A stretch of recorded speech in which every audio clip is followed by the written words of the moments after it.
Today we did a dryer vent cleaning, and I'm going to take you guys through the process of what we do when we do dryer vent cleaning and why it is a good idea to do dryer vent cleaning.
Alright guys, so this is what came out of the dryer vent, and this is the result after we got it done cleaning it.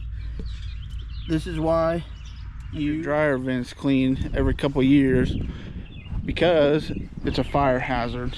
With all that lint and stuff in there, you don't want that to catch on fire or cause a blockage, especially if you have a gas dryer.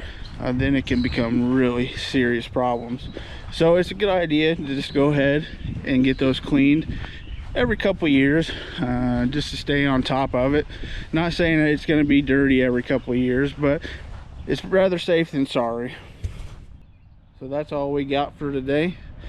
If you have any questions, comments, or concerns, just reach out in the comments. Thank you. Have a good day, guys. Bye.